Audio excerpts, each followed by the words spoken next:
Irmãos, primeira carta de Pedro, capítulo 4, os versos de 1 a 7. Primeira carta de Pedro, capítulo 4, os versos de 1 a 7. Amada congregação do Senhor Jesus, assentada como está, acompanhará a leitura do texto.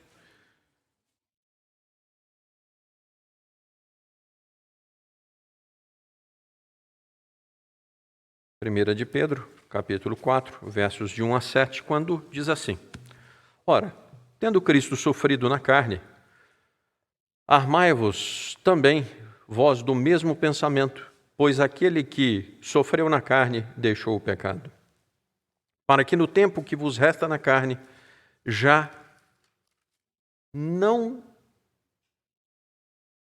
vivais de acordo com as paixões dos homens, mas segundo a vontade de Deus.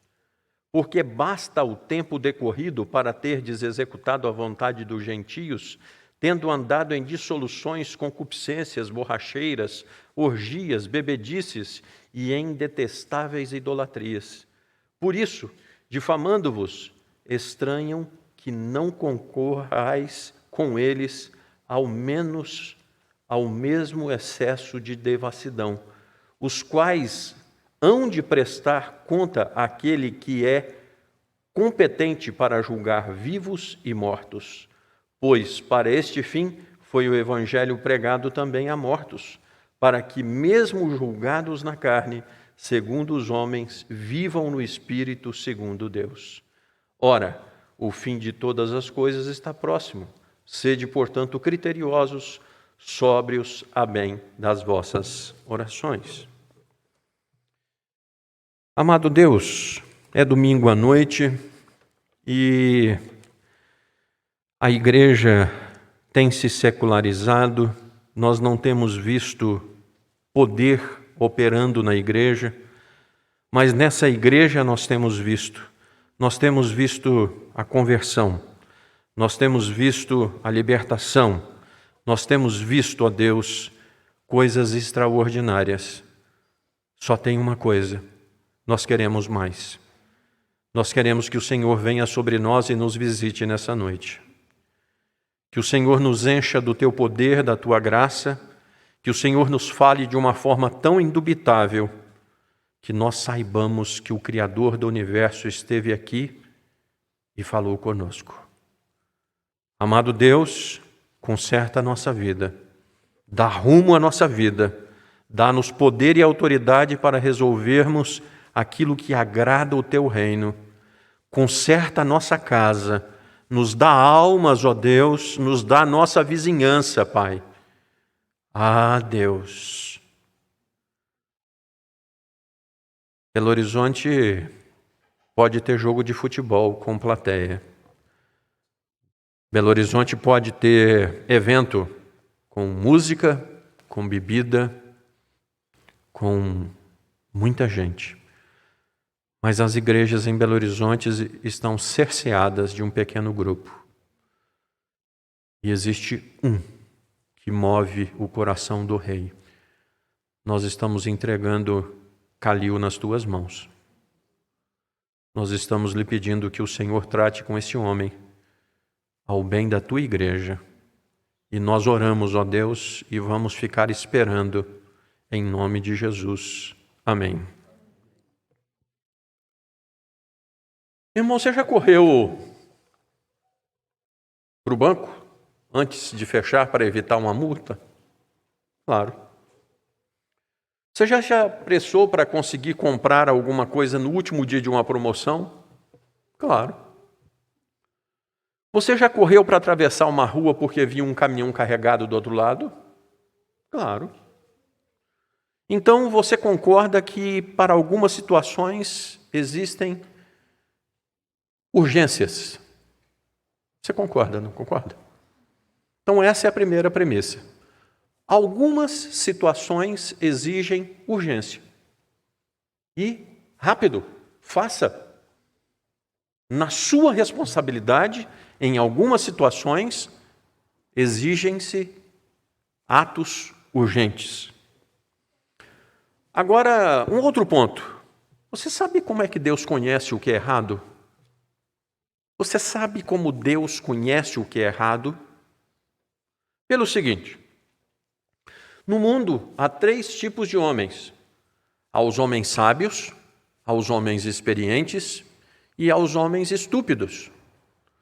Os homens sábios, eles aprendem com os conselhos das Escrituras e com os conselhos dos outros homens.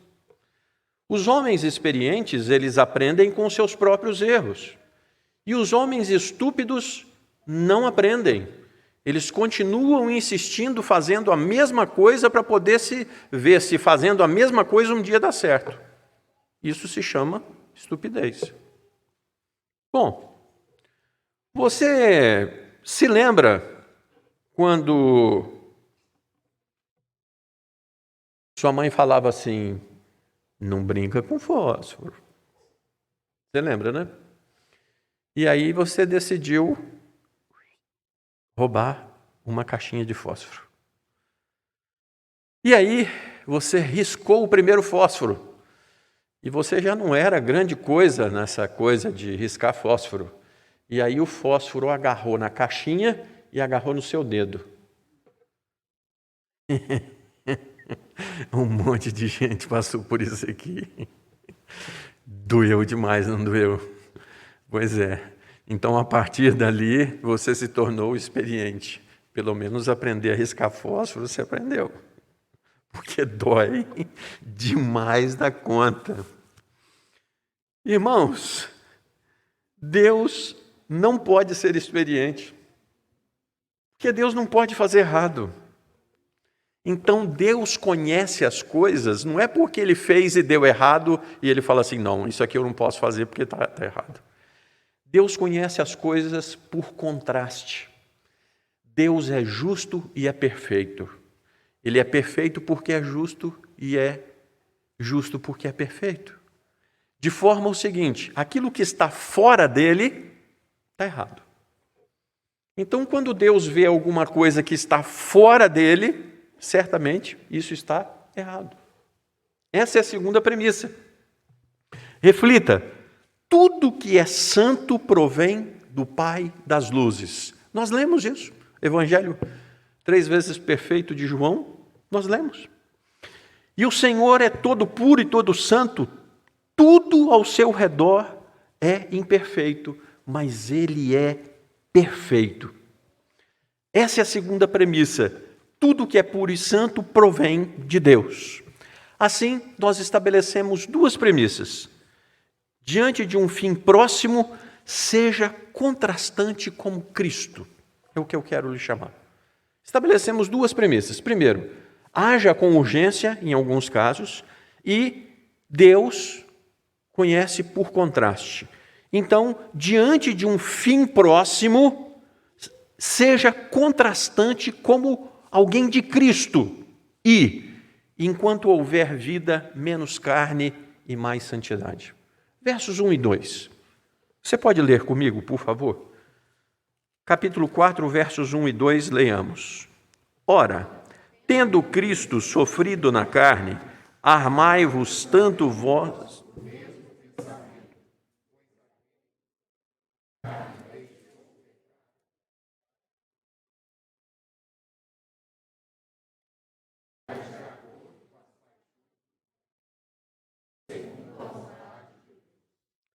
Então, irmãos, diante de um fim próximo, seja você contrastante, como Cristo. Enquanto houver vida para você, mais vida, menos carne, mais santidade.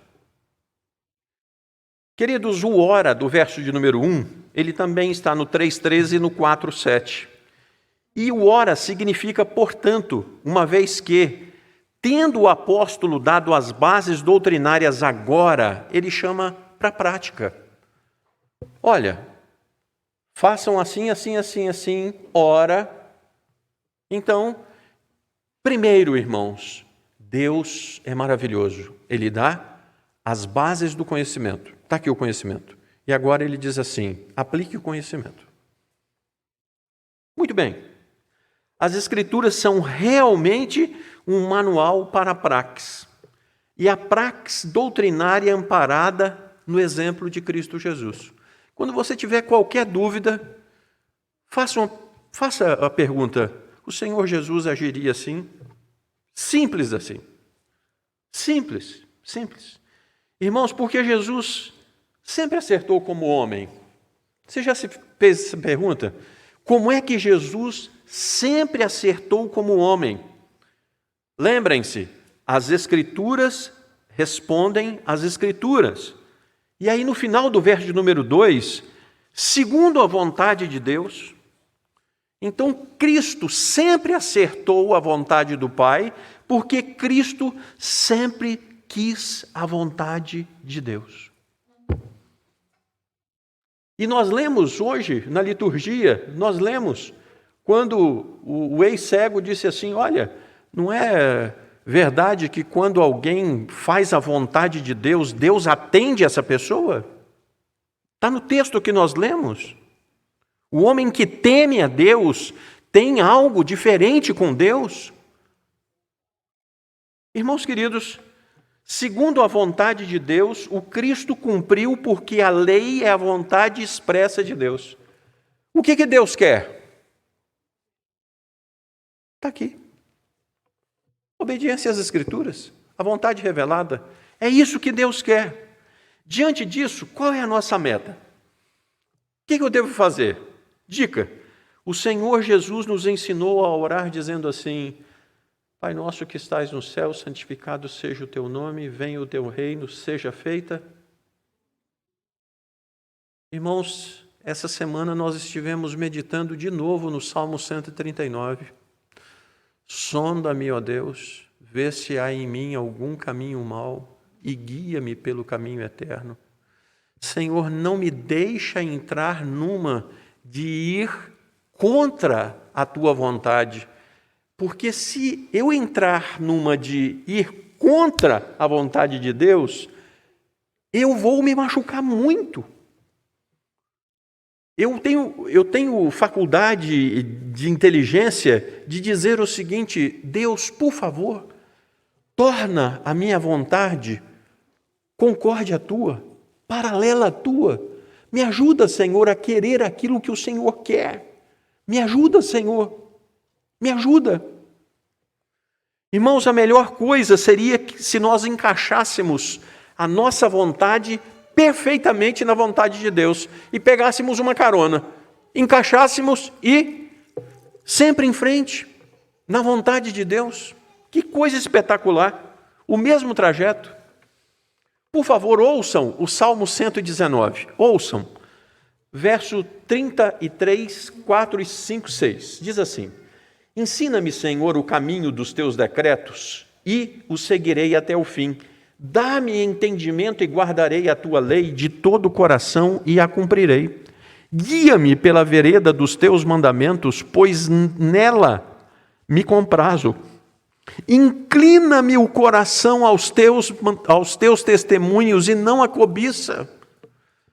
Salmo 139, 36. 119, 36. Inclina o meu coração aos teus testemunhos e não a cobiça. Você percebe o salmista pedindo: Senhor, me leva para o lado daquilo que o Senhor quer. Irmãos, a promessa que se nós ouvirmos, se nós nos esmerarmos naquilo que Deus requer, nós comeremos do melhor da terra e ficamos insistindo em fazer do jeito que nós queremos. Falamos aqui na liturgia do temor a Deus. O homem que teme a Deus, o homem que teme a Deus, o homem que teme a Deus. Temer a Deus é obedecer a Deus. O fazer a vontade de Deus é o final do verso de número 1. O que é o final do verso de número 1? Deixar o pecado. Senhor, me ajuda a deixar o pecado. Me ajuda a deixar o pecado. Querido ouvinte, minha irmã, pecados cultivados durante anos devem ser deixados. E nós não conseguiremos por nós mesmos, mas clame, inclina-me, Senhor, a deixar os pecados. Irmãos, Irmãos, vamos parar de conversa. Vamos tratar de efetividade. Deus, eu quero mudar. Eu quero provar de coisas extraordinárias na minha vida. Sabe, Senhor, aquele pecado que eu... Hoje, Deus, inclina o meu coração para longe disso. Hoje, eu quero ficar longe daquilo que tenazmente me assedia. Por favor, meu Deus, inclina-me. Inclina-me. E essa é a meta, a missão dada no verso número 2. No tempo de vida que vos resta. Olha a urgência. No tempo de vida que te resta, você vai fazer o quê? Inclina-me, Senhor, aquilo que te agrada. Por favor, Senhor, no tempo que me resta, me permita viver agradando o Senhor. Sabe, como se você fosse correr atrás do tempo perdido, e não é para ganhar a salvação, mas é para poder dizer assim: Senhor Jesus, eu descobri que eu amo tanto o Senhor, que eu quero correr atrás para fazer aquilo que o Senhor ama. Enfim, enquanto houver vida, menos carne, mais santidade, missão dada, missão cumprida. E se não estiver conseguindo, ei, vamos falar sério, só nós dois. Quantos pecados você consegue deixar sozinho? Por favor, olhe para mim. Quantos pecados você consegue deixar sozinho? Mas eu gostaria que você, com sinceridade, dentro do seu coração, você dissesse: Senhor Jesus, inclina o meu coração. Eu preciso do Senhor para deixar isso de lado. E eu quero que fique aqui hoje. Diante de um fim próximo, seja contrastante, como de Cristo. E ao olhar para trás, muito terá sido deixado dando testemunho. Então, diante de um fim próximo, seja contrastante, como de Cristo. E ao olhar para trás, muito terá sido deixado para trás, dando testemunho. Versos 3 e 4. Você lê comigo, por favor? Leia comigo, vamos lá? Nem como dominadores, 3, 4. Porque basta o tempo decorrido para terdes executado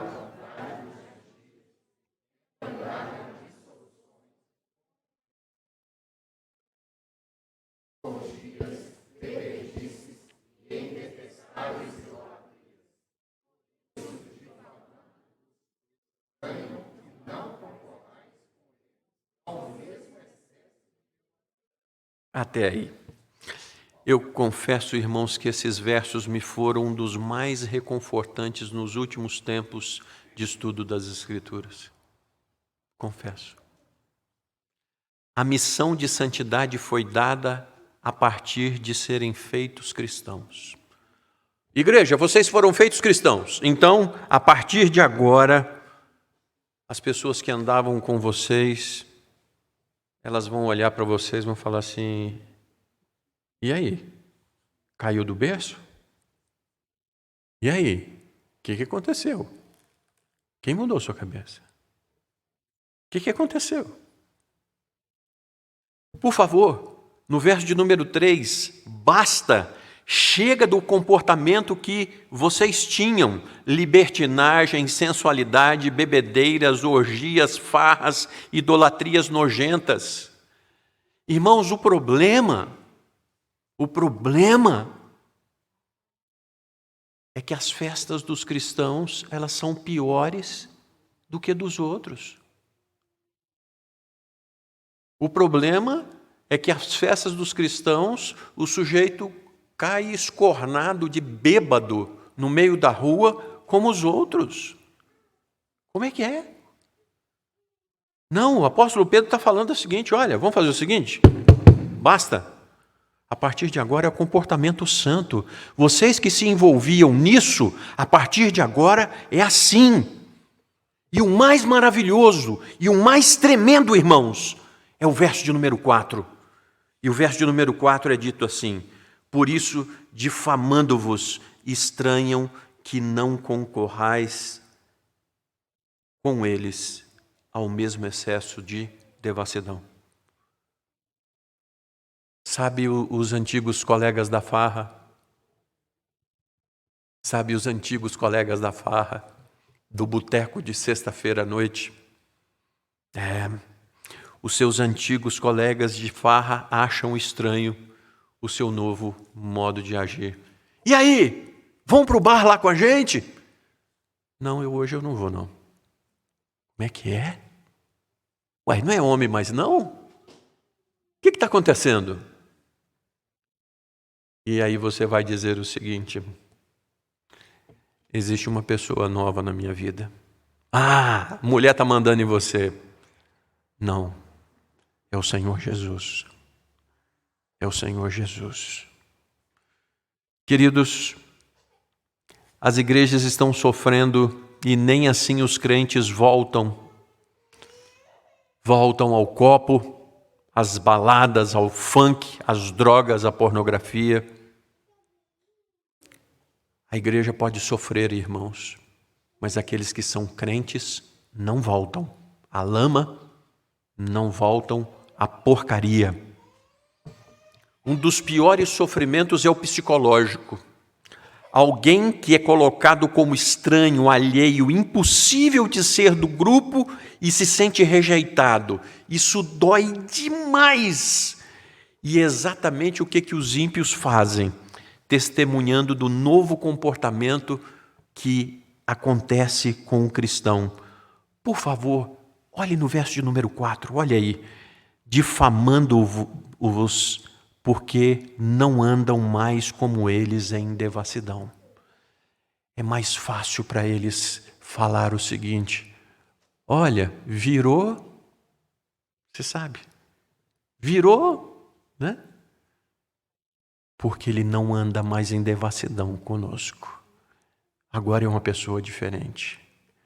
Agora eu te pergunto, qual é o tamanho da alegria do coração do cristão quando alguém diz isso para ele: você agora já não é mais da turma, você é alguém diferente. Qual é o tamanho da alegria disso?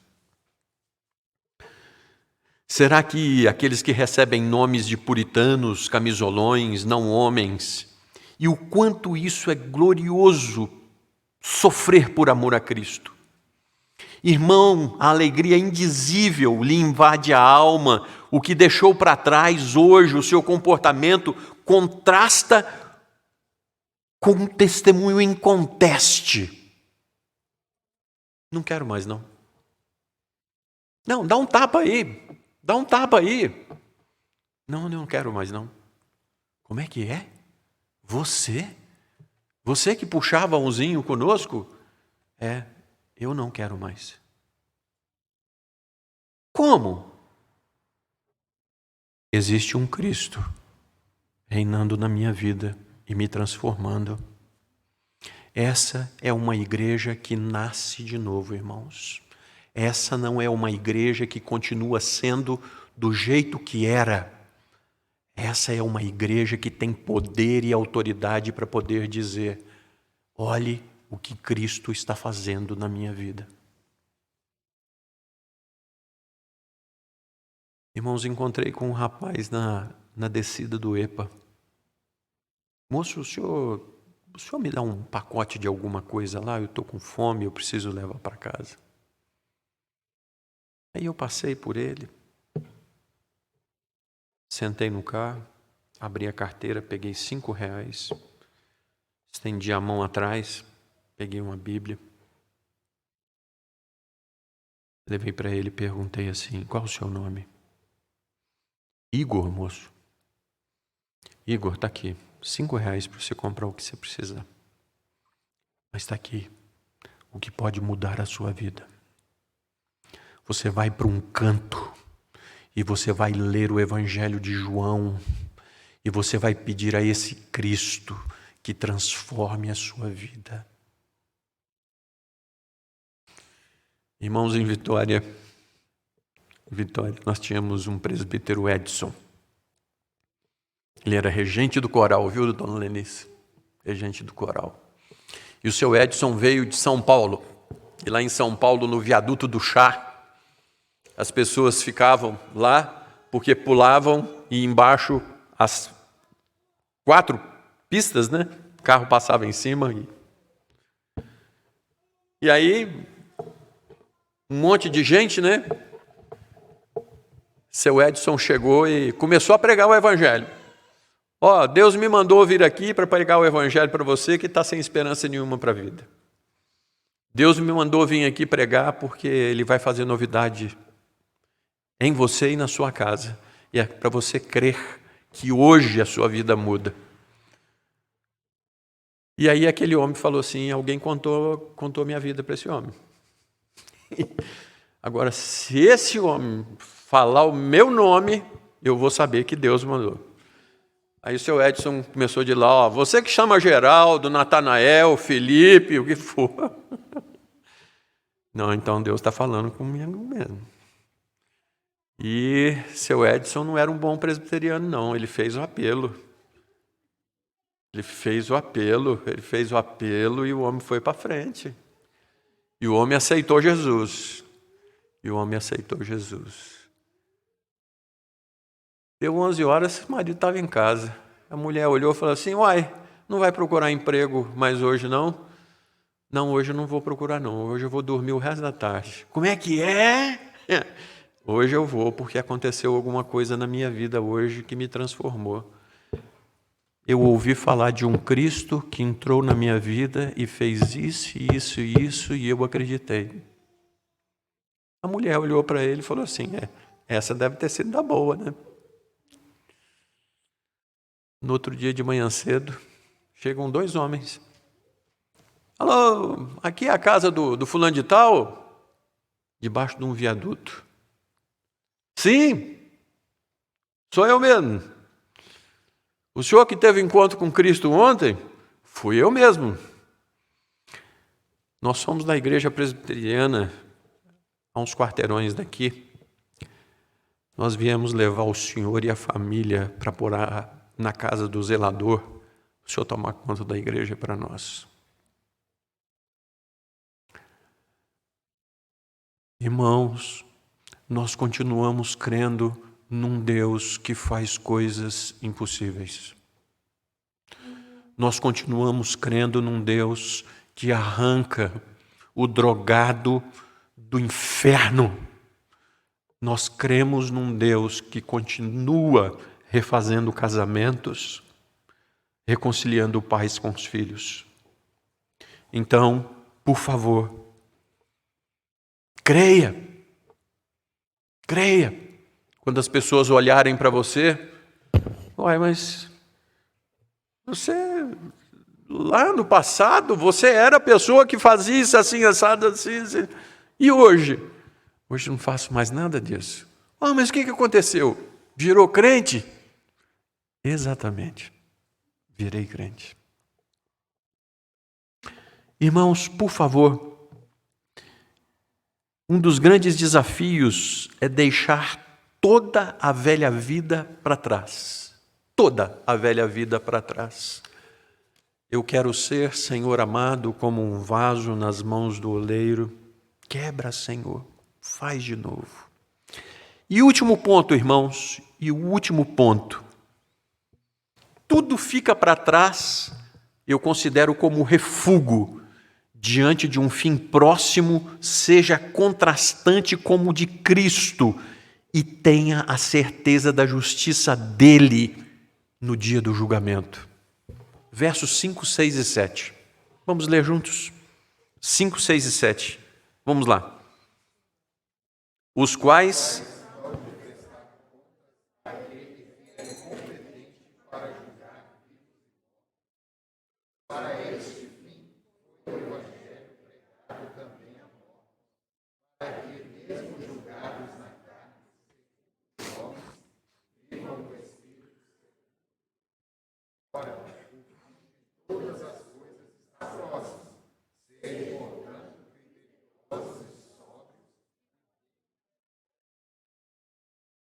O evangelho foi pregado também a mortos, né, irmãos? Quando a gente lê isso aqui, para qual evangelho que foi pregado para vivo? Você pode me dizer? O evangelho só é pregado para morto. Só. Vale dos ossos secos. Prega? Mas você prega. A palavra vai entrando, vai produzindo tendões, músculos e vai fazendo uma pessoa nova. De ossos secos, Deus faz gente de novo. Irmãos, sabem os que perseguem os crentes? Do verso de número 5, né? Os do verso de número 5 perseguem os crentes, os quais hão de prestar contas àquele que é competente para julgar vivos e mortos. Aqueles que ficam zombando, fazendo, né? Sim, eles vão prestar contas. E o verso 6 é a certeza de Isaías 55:11. A palavra de Deus jamais tornará para Deus vazia. Pregue a palavra. Pregue a palavra. Irmãos, nós não temos obrigação nenhuma de converter ninguém. Pregue a palavra. A Sarinha recitou para o conselho da igreja. Eu não sei se vocês sabem, viu? Mas é a maior dificuldade passar lá no exame do conselho. Algumas pessoas infartam, nós pedimos até uma ambulância para ficar ali fora. É muito difícil passar no exame do conselho. E aí a Sarinha recitou para nós, né, Sarinha, o evangelho mais lindo das Escrituras. Porque Deus amou o mundo de tal maneira que deu o seu Filho unigênito para que todo aquele que nele crê não pereça, mas tenha vida eterna. Você conhece esse verso, meu irmão? Só isso. Se com tua boca confessares que Jesus Cristo foi ressuscitado dentre os mortos e no seu coração você crê nisso, você vai ser salvo. Anuncie, meu irmão, anuncie. Bom, como responder se as pessoas já vivem no Espírito de Deus? Como? Irmãos, o reverendo Desi, ele é da velha guarda, né? Irmãos, os da velha guarda querem que você responda o seguinte: você tem certeza da sua salvação? Não é isso, reverendo? Sabe por quê, meu irmão? Aconteça o que acontecer, quem poderá me separar do amor de Deus que está em Cristo Jesus?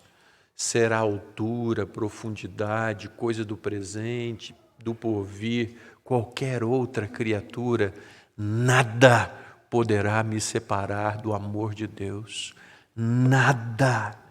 Meu irmão, quando o Espírito te guia, o Espírito diz dentro do seu coração: Abba, Pai.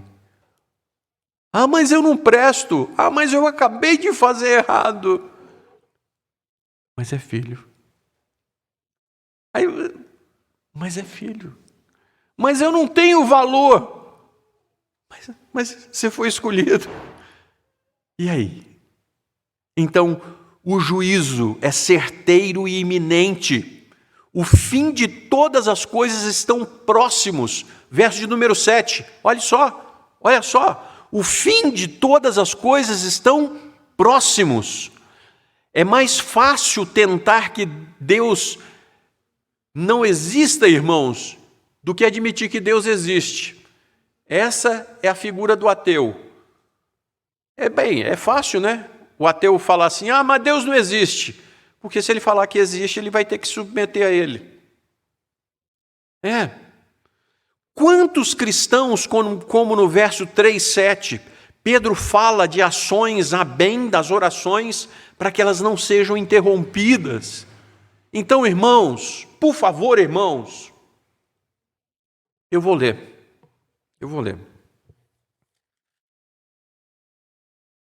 Ora, o fim de todas as coisas está próximo. Sede, portanto, criteriosos e sóbrios, a bem das vossas. Irmãos, nós estamos indo embora para casa. 10 minutinhos, estou terminando, nós vamos embora para casa. Eu não vou pedir para você levantar e me dizer, mas eu gostaria que você fosse no mais profundo do seu coração e me dissesse como é que andam as suas orações.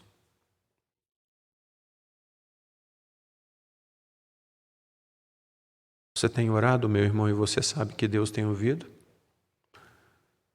Porque Isaías diz o seguinte: os vossos pecados deliberados fazem separação entre vós e o vosso Deus, para que Ele não vos ouça. Se você não acertar a sua vida com Deus, não adianta orar. Se você não quiser mudar de vida, contrastar com o mundo, romper com a forma mundana, não adianta orar. Vida de santidade. O Senhor sabe a hora que eu abro a boca para orar. De manhã eu faço a minha oração e fico esperando. Sede criteriosos e sóbrios. Sabe por quê? Enquanto eu calei os meus pecados, envelheceram os meus olhos pelos meus ossos, pelos meus constantes gemidos todos os dias. Enquanto eu calei os meus pecados, envelheceram os meus ossos pelos meus constantes gemidos todos os dias. O verso de número 7, Pedro está dizendo assim: igreja, seja criteriosa e sóbria, tenha equilíbrio e sabedoria nas suas ações, não retroceda, igreja.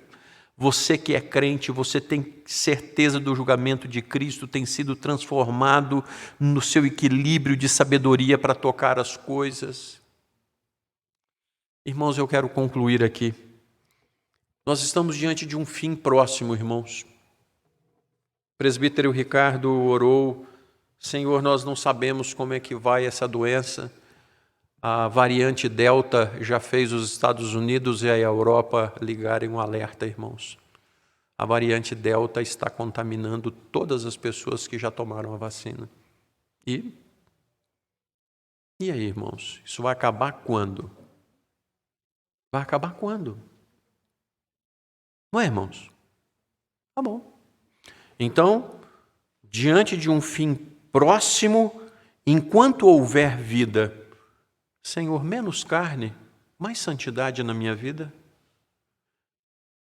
Enquanto o fim está próximo, ao olhar para trás, Senhor, me permita ver as coisas que eu deixei por amor do Senhor.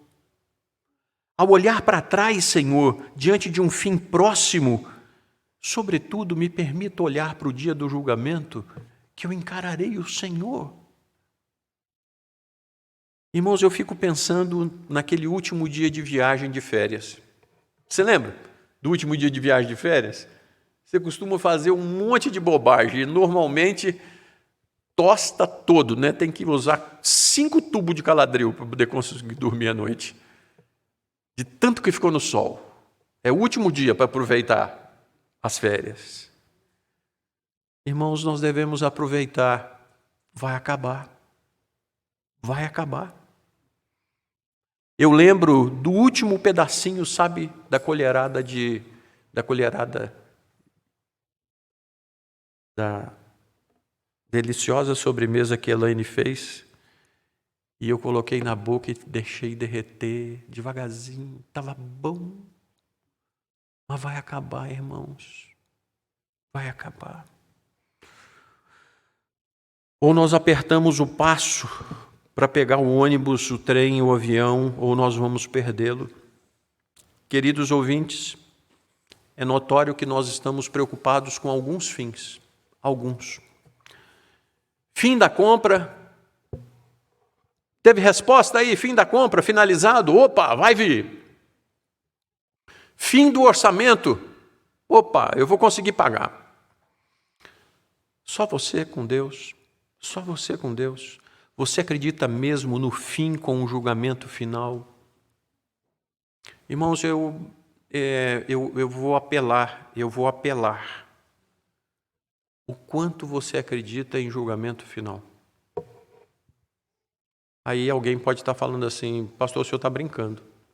O senhor está falando numa igreja se nós acreditamos em julgamento final. Sim, irmãos, eu estou assim.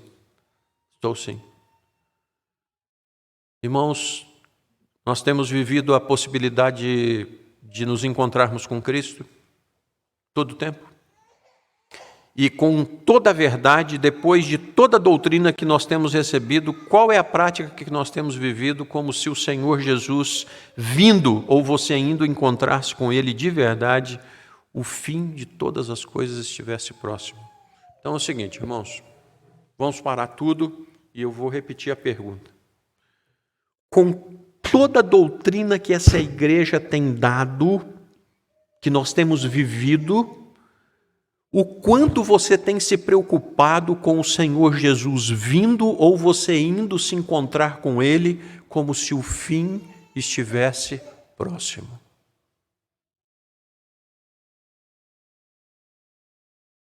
Duas pistas sobre qual é a resposta para o seu bem. O final do verso de número 7 fala dessas práticas para o bem das vossas. Irmão, você sabe, suas orações vão bem. Outra pista sobre a resposta.